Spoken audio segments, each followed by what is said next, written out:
ඉතින් මේ පැත්ත උතුරු තොරණ අනිත් පැත්ත බස්නායක. දොරටු හතරක් තියෙනවා. අතීත සම්ප්‍රදායක් තිබිලා තියෙනවා චෛත්‍යයක් වටා දොරටු හතරක් අනිවාර්යෙන් හදනවා. මේ දොරටු හතර හදපු චෛත්‍යවල විශේෂයක් තියෙනවා බුදුන් වහන්සේගේ ධාතුන් වහන්සේලා තැන්පත් කරපු චෛත්‍යයන් වල පමණක් මේ දොරටු හතර හදලා තියෙනවා. ගොඩක් තැන්වල එහෙම තමයි තියෙන්නේ. ලංකාවෙත් එහෙම රුවන්වැලි මහා සෑය දොරටු හතරක් තියෙනවා. රූපාරාම දොරටු හතරක් තියෙනවා. අබේගිරි දොරටු හතරක් තියෙනවා. ඇයි හේතුව? බුදුන් නොබාපි පමණක් නෙවෙයි. බුදුන් වහන්සේගේ ශාරීරික ධාතුන් වහන්සේලා වන්දනා කරන්න සතර දෙසින් දෙවියන් පවා নমස්කාර කරනවා.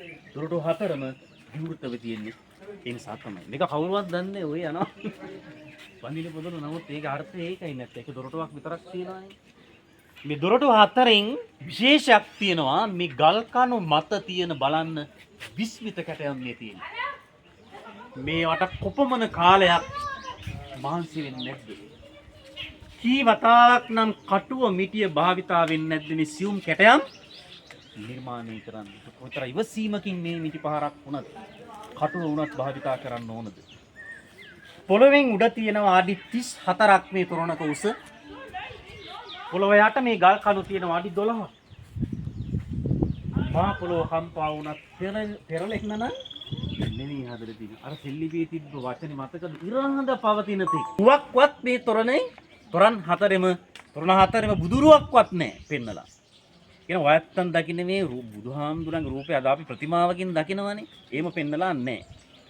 පෙන්නලා තියෙන්නේ ආසනය, වජ්‍රාසනය. ආසනයත් එක්ක බෝධිය. බුදුන් වහන්සේගේ ශ්‍රී පාද පත්මය. බුදුන් වහන්සේ වරාහ කරණක් ප්‍රදමස්ස දේහක් විචිත්‍ර පත්‍රක් මකර ස්වභාව. අතාගේ හොඬ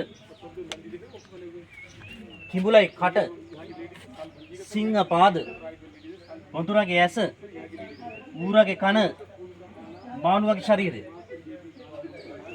වත්තන් මෙච්චර කලක් විහාරයට ගියාට මකර හැදුණු විදිය දැනගත්තේ අද නේද? ගියාට මේක දන්නේ නැහැ. මේ මකරගෙන් සංකේතවත් කරනවා සසර පිළිබඳ දුක සහ බය. බය සංකේතවත් වෙනවා කියන්නේ සසරේ උපදින්න අපිට බයක් තියෙන්නට ඕන. උපදින නිසානේ දුක් විඳින්නේ. වත්තන් විහාරයට යද්දී විහාරයට ගන්නත් කලින් මකරගෙන් සංකේතවත් කරලා තියෙනවා සසර මහා බිහිසුණු තැන. වහ වහ මේ සසරින් එතරට යන්න කලාකරුවා සසර ගැන පෙන්වන්නේ මකරගෙන්.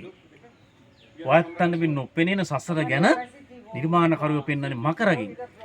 તો මේම සත්තු කවදාවත් උපදින්නේ නැහනේ. මෙන්න මේ ලියවැලෙන් පෙන්වන මකර කටින් පිට වෙන්නේ මේ සසර ඉමක් කොනක් පරක් තෙරක් නැත. උපදිනවා මැරෙනවා උපදිනවා මැරෙනවා මේක නතර කර ගත්තොත් මිසක් නතර වෙන්නේ නැහැ. ඔයත්තන් ජීවිත කතාවත් මේක ඇතුලේ තියෙනවා. ඔයත්තන් හිතන්නේ නැහැ. උපමාව තමයි හංසයා. මෙන්න මෙතනින් පටන් ගන්නවා. කුඩා හංස පැටි වැටි නැගිටිනවා. මේ අපේ පුංචි කාලයේ දෙමව්පියන්ට පිං සිද්ධ වෙන්න අපි මුලින්ම මහ පොළොවේ පය තියාපු දවස. මෙතන පෙන්නනවා සෙල්ලක්කාර වයසක ඉන්නවා. අධ්‍යාපනයේ ගුරු වැසුරු අද කාලේ නන්නේ මෙතනින් පටන් ගන්නවා. දැන් මේ දරුවා ටිකට සමාධිගත වෙනවා. කලක් යද්දි මෙයා මෙන්න මෙතන පෙන්නන හැඩකාර හංසෙයි. වාන කොච්චරනේ ඉරියව් වලින් පෙන්නනවද කියලා මේ මූණෙන් පේන පොඩි අහංකාර ගතියක් පේන තියෙනවා නේද? ඔයාටින් ඉන්න අයට පේනවා. අමුතු විදිහට එයා ඉන්නේ. මෙයා පිම්මක් පහලට පනින්න හදනවා. ජීවිතේ පිමි පැන්න කාලේ කොයි කාලෙද? තරුණ කාලේ මිසක් දැන් මොන පිමිද නේ? දැන් පේනවා මෙයා වැඩි කලක් තනියෙන් තියන්න පුළුවන් වයසක් නෙවෙයි. දැන් පරස්තාවට කාලය හරි. ටිකක් ඉතින් hina වෙලා ඉන්න මේ කසාදි ගැන කියන්නේ. ආයිත් අපටත් දෙකින්නේ නැහනේ. ඔයත්නම් කරගත්ත දේවල් තමයි මේ අහිංසක සතෙක්ව ඉස්සරහට දාගෙන මේ කලාකාරු පෙන්නගෙන යන්නේ. දැන් මෙයා විවාහ වෙනවා මෙන්න වෙච්ච ජෝඩුව මෙතන. ඔන කසාද බැඳලා වෙඩින් ෆොටෝ එක වගේ කියලා හිතුවනම් ඔන හරියට මොකද ඔයත්තන්ට ඔළුවට ඔක ධාරණය වෙනවා. මෙයාගෙන් සංකේතවත් වෙන්නේ මන මාලය. මෙයාගෙන් සංකේතවත් වෙන්නේ මනමාලි. අපි කොහොමද මෙතන මේ දෙදෙනා වෙන වෙනම හඳුනා ගන්නේ?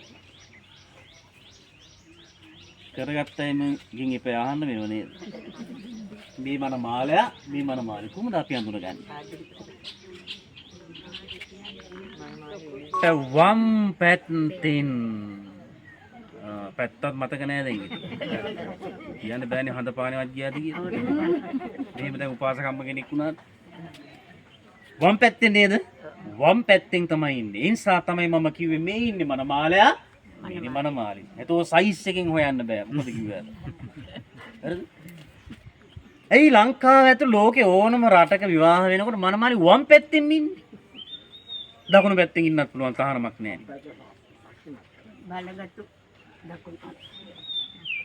දවසක් තාත්තා කෙනෙක් අපූර්ව උත්තරයක් මට දුන්නා ඔකට. ඒ මිනිස්සේ කිව්වා හාමුදුරුවනේ නුහුරු පැත්තෙන් ඉන්නේ අතාරින්න ලේසියිනේ. කතාවත් ඇත්ත ඉතින් මේක දක්කගෙන යන්න එපා මැරණකම්. හරිද?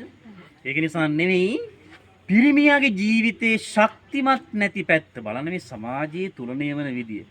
දැන් කවදාවත් කැමති වෙනවද පිරිමි කාන්තාවන්ගේ ආධ්‍යපත්‍යයක් යටතේ ඉන්න? කැමති නැහැ. ඒත් එක්කම කාන්තාවන් කැමති වෙනවද පිරිමින්ගේ ආධිපත්‍යයක් යටතේ ඉන්න? ඒ කැමතිත් නැහැ. මේක දෙපැත්ත මෙහෙමයි. තුලණය වෙන්න ඕන. පිරිමියාගේ ජීවිතේ ශක්තිමත් නැති පැත්ත පෙන්වන වම්පසින්. මනමාලි වම් පැත්තෙන් ඉඳගෙන මනමාලයට කියනවා මම එන්නේ ඔයාගේ දෑතම ශක්තිමත් කරන්න. ඔන්න ඔහොමයි ඉතින් එදා කියලා එන්නේ නැත්තේ නේද? පන්සල් ආරාම තිබ්බට සංඝයා නැත්නම් ශාසනයක් රැකින්නේ නැහැ.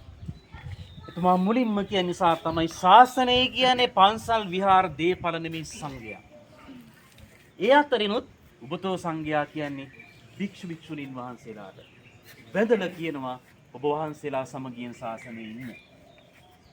තෙවනුව කියනවා ඔබතෝ සංඝයා ભેද කරවන කෙනෙක් ශාසනයේ සිටීද? අන්න එතනින් තමයි ශාසනය විනාශ වෙන්නේ.